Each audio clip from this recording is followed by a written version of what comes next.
Sadgurunath Maharaj Ki Jai, and welcome to Jagadambe Reads the Holy Books of India, ShrimadBhagavatam244.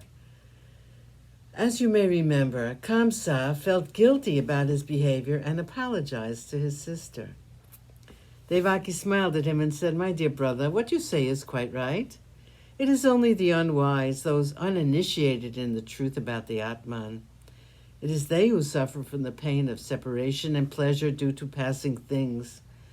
So long as the difference between illusion and reality is not realized, feelings of sadness, happiness, sorrow, fear, hatred, avarice, obsession, arrogance, and such like develop in the heart of people. They envelop their thinking powers and blind them. When a person hates another, that person hates themselves, since it's the same Atman residing in the hater and the hated. If this truth is realized, one will never be more involved in the world of pain." When he found out how noble and forgiving they were, Kamsa felt even more humble, and taking leave of them, went back to his palace with a light heart. 152. Kamsa's campaigns. When the sky is overcast with dense clouds, it's not possible for the sun to be seen. At times the clouds do part for a moment, and there is a gleam of sunlight caught by the eye. But the clouds cover it again, and darkness is there again, and the gleam of sunlight is just a memory which fades all too soon. It was even so with Kamsa. When he was in the presence of good people like Vasudeva and Devaki, who were so good that the Lord chose them to be his parents, the goodness was contagious, and Kamsa felt that he had understood the truth about one's life on earth, about the foolishness in thinking of oneself as living forever, about loving every living being, since we are all the reflections of the same light. Once he left their presence and went back to his natural company, the mind of Kamsa became clouded as before. The next day he called his ministers and told them about the strange happenings in the prison and about the words spoken by Vishnu Maya.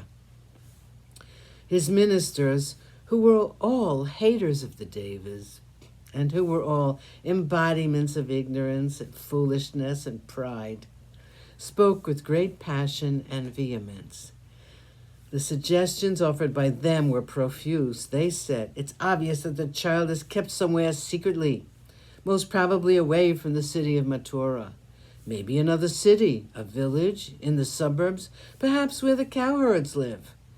The sensible way to tackle the problem is to destroy all children around us who are less than a year old, have not cut their milk teeth yet. The Devas can do nothing to harm you.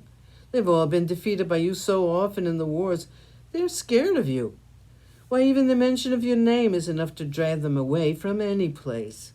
As for Narayana, your arch enemy, what can he do? He is always hiding somewhere, afraid to come out and face you in a real fight. Lord Mahadev is but half a man and the other half is his wife. What can he do?